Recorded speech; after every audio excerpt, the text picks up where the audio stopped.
I can't guarantee that you won't be watching another one of Steve's fail videos today. Right, I'm going to put a scenario to you before we start. Have you ever been set to do a task? You're all focused on what you're going to do. You know exactly what is going to happen. You've got the outcome all planned and everything's going to go right in your mind. Then you get thrown a little bit of information that just blows it all out the window, and suddenly everything you had planned, you're now thinking, I don't know if this is going to work. So this is the situation.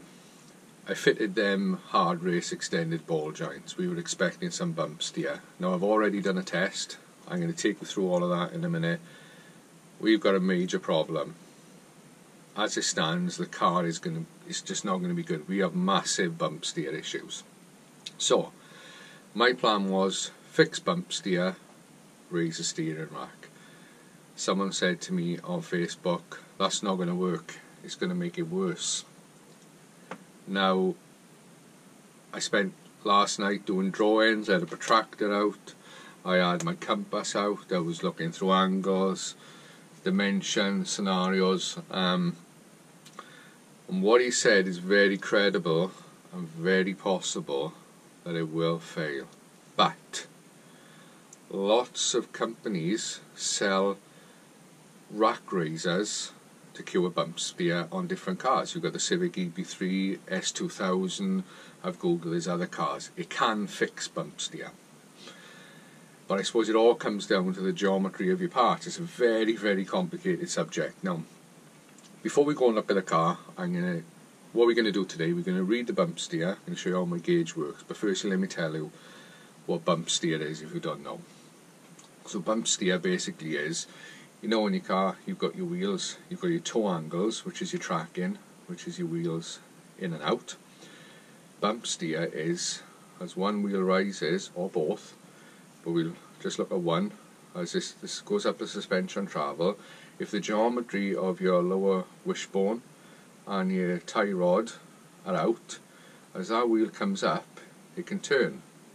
So the motion of coming up can cause a turn, whether it could be toe out or toe in, and that's called bump steer. And it's not good because you can be leaning into a corner, and as the car leans, you're trying to put input into turning the wheel, and because of the compression of the suspension, your wheel is trying to do something else, and that's called bump steer. Now, what we're aiming for is toe out. We have got a lot of toe out. I'll tell you that straight from the start. Toe out is much safer than toe in. I'll quickly tell you why. What usually happens is, if you've got toe out on bump compression, then as it comes down and we go into sag or rebound, it then goes into toe in. So as a car leans, you've got one wheel that's trying to toe out, and the other one that's going into extension is toeing in. So if the car's leaning this way, you're trying to turn that way. As the car tries to turn, you're trying to turn the wheels that way. Bump steer is trying to straighten your wheels back up, so you've got to add more steering input. It's far safer to add steering input than to have toe in on that one, toe out on that one, so the car wants to turn sharper than you're actually turning the wheel. So if you've got toe in on bump, that's a little bit more dangerous to drive with. So we've got toe out. I'm waffling too much. We're going to get on with it. I'm going to show you the car. Let's make a start. Right, so let's cover some of the basics before everybody comments and asks. The car is levelled up. We're on all 4 axle stands. The blocks are just under the wheel just in case it was to drop, but the car's level with the spirit level. The steering wheel is locked, if we can see, but we've also got a strap keeping it in position so it can't move. On the suspension then, what I've done is remove the spring. We can then get full suspension travel up and down. When we're doing our test, brakes are off so that we can get our gauge onto there. Right, so probably the best thing is now is for me to set everything up, show you how the bump steer gauge is going to work, and then we'll run through some measurements.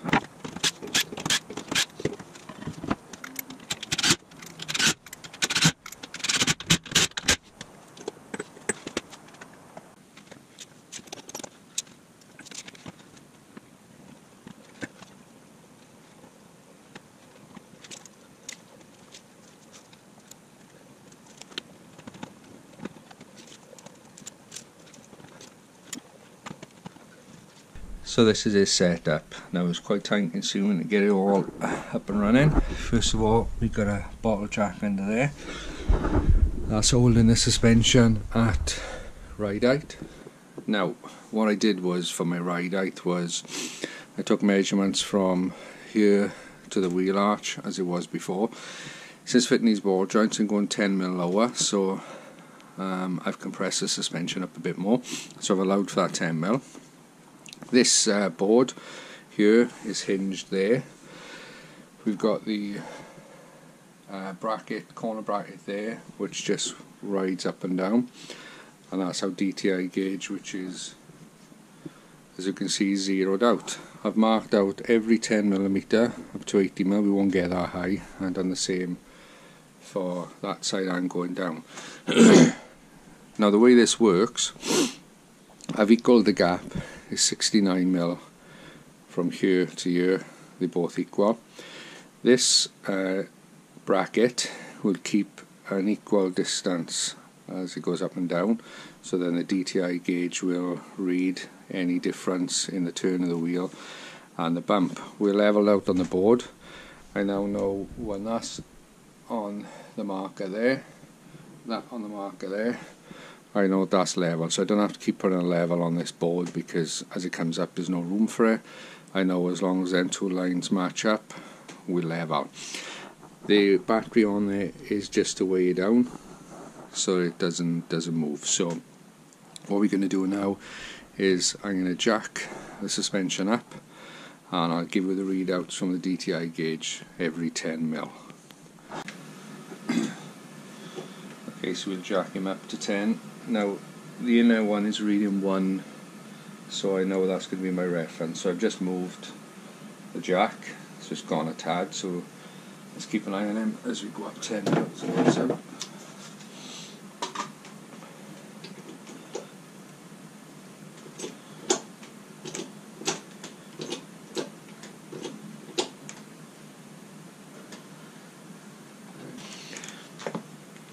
right, so at 10mm we've got 2mm of toe out.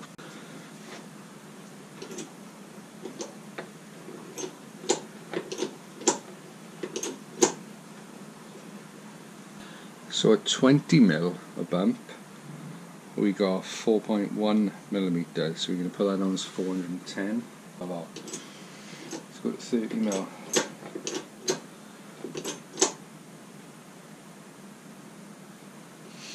So we've got 610 or 30mm. I think we'll only be able to get to 40mm from what I can remember, so let's go 40. And at 40mm bump we are at 813.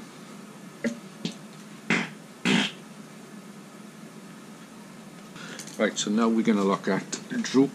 We're going to drop it down. Now I know from doing this, my DTI gauge has only got 10mm of adjustment, so we've used 8mm in bump, so I've only got about 2mm, so we can only go down about 10mm in droop, because the gauge just can't read anymore. But we know it's massively out, so exact numbers don't really matter right now.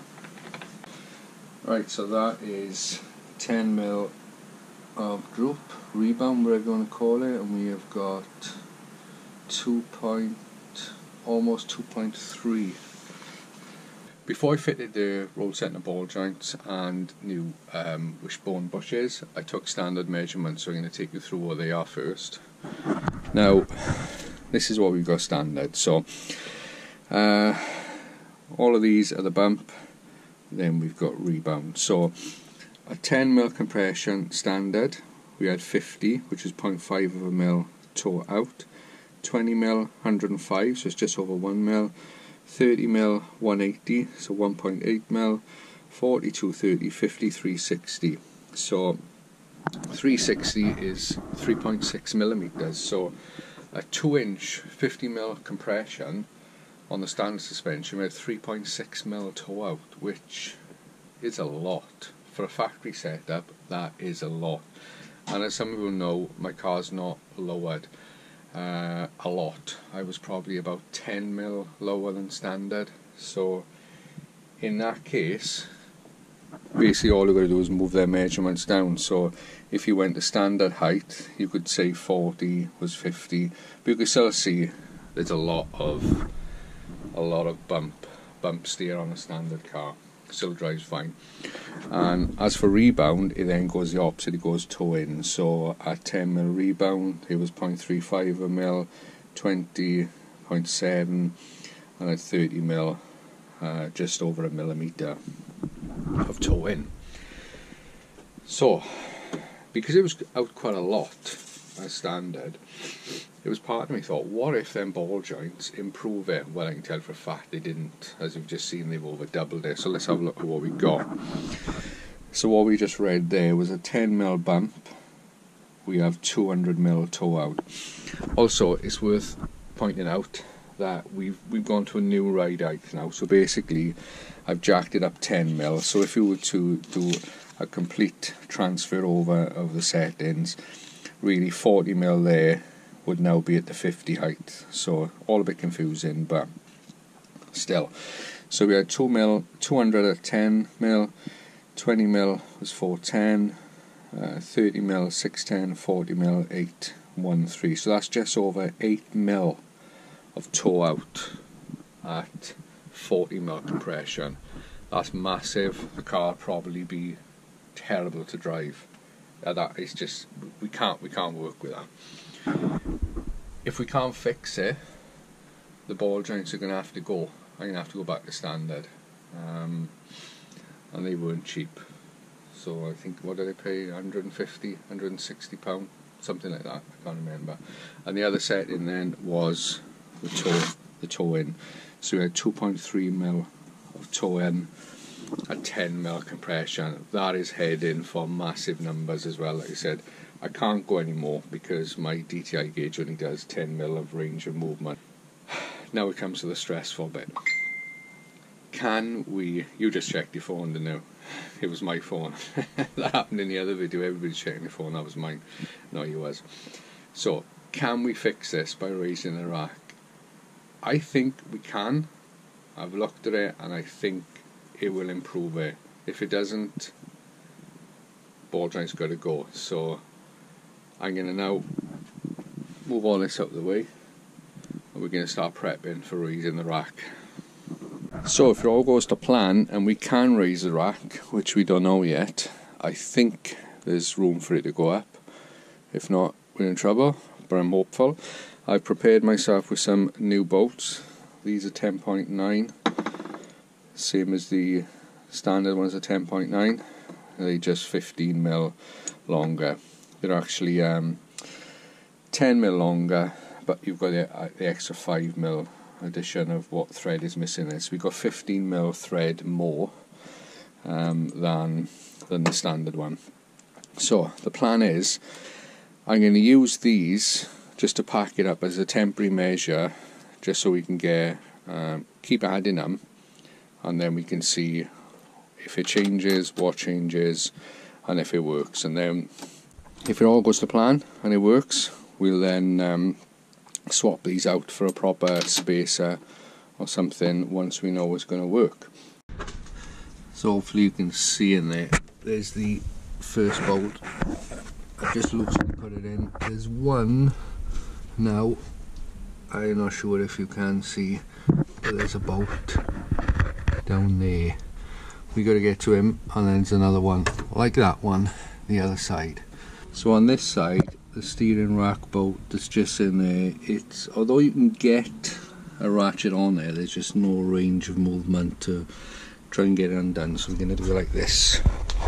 I've got all these extension bars, swivel head on the bottom, and we're going to go down from the top all the way down and get it that way.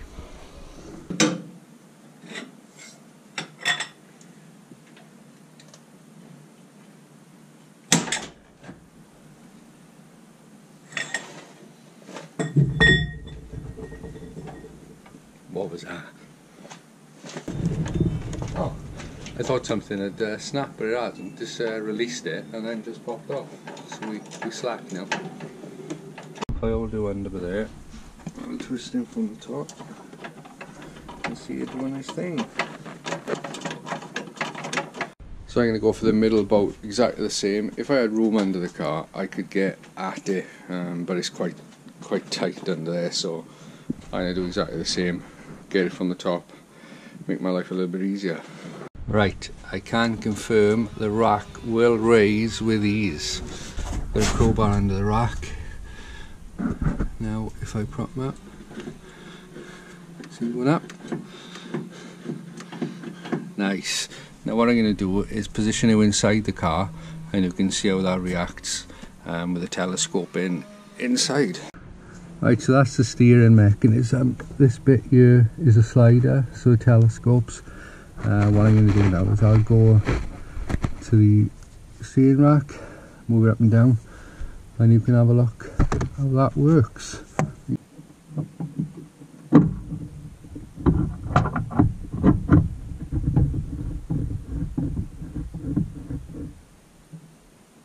Right, so I'm happy, I'm smiling, we've crossed the first hurdle, the rack will definitely raise. The next question is, will it cure bump steer? So I think what I'm going to do is slap 10mm of spacers under it. We'll use the washers like I said, and then hopefully it'll make a difference for the better. So we've got a stack of washers here, the square ones I showed you earlier. I put them in a vise, cut them out so they now like a horseshoe washer, so we can just pop them over the bolt rather than having to like take the bolt out every time. We can just slacken them off, slip more washers and then create our space. Don't forget, this is just a temporary measure just to get the distance we need. These washers are not going to be on there permanent, so before you go commenting, temporary. Right, so can you see that now?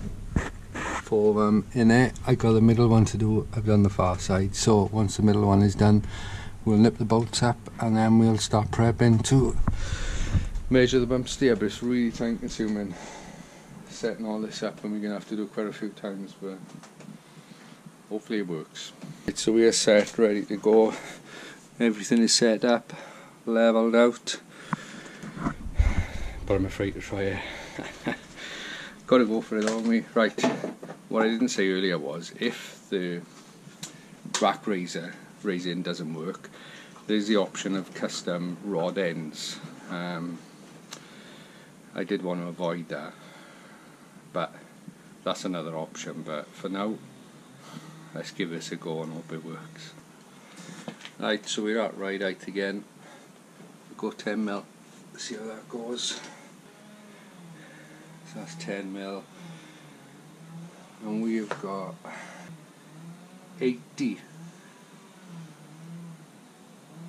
We've got 80, boys and girls. We had 200 last time.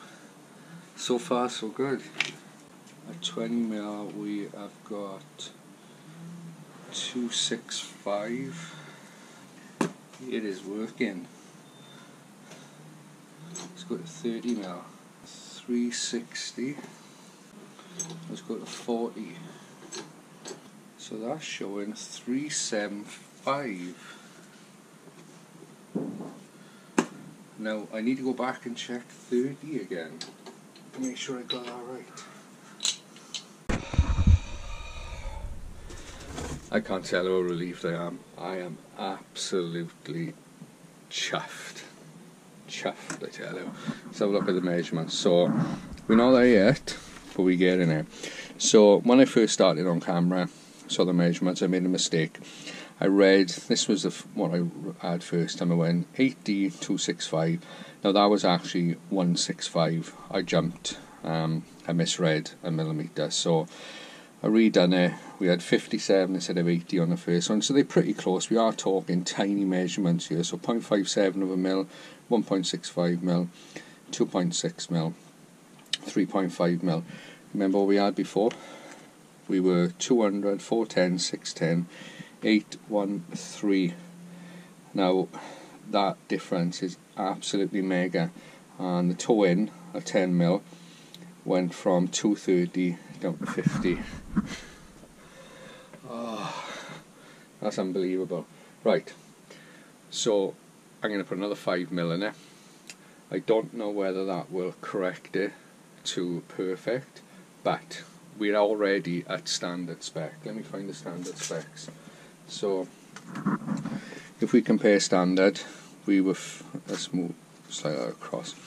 So let's bear in mind now that I've changed the ride height, so 50 will become the 40, so we'll ignore the first 50 there because that's not relevant because we've started from a different ride height. So that's standard 105, we're at 57, and there is an area around ride height where it's really stable, it doesn't change an awful lot. So at incomparable then, 57 to 105, 180, 165, 230, 260, 360, 350, so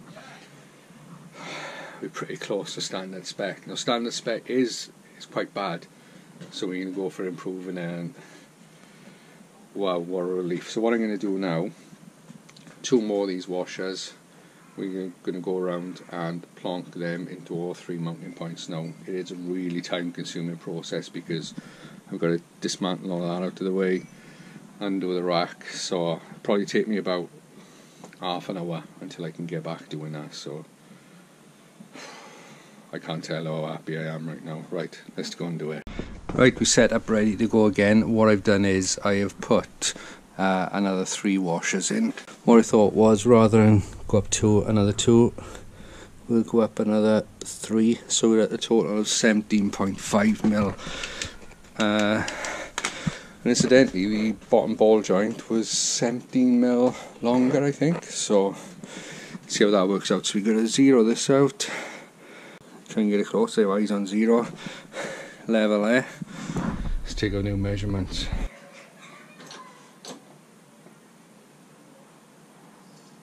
Right, I'm really happy with them results. Come and have a look. We have got 17.5mm spacer, and at 10mm bump, 0, that is amazing. 20mm 0.14, and these are toe out. 30mm 0.42, and then 40mm 0.80, so 0.8mm total toe out at 40mm compression. Rebound 10mm is 0.34, again toe out. 20mm 0.57, 30mm 0.91, so we're getting a total of 0.91 of a mil. If we bring that into to look at standard, remember we ended up at 50mm of 360, so that 50 is the equivalent of 40, so 3.6mm of toe out.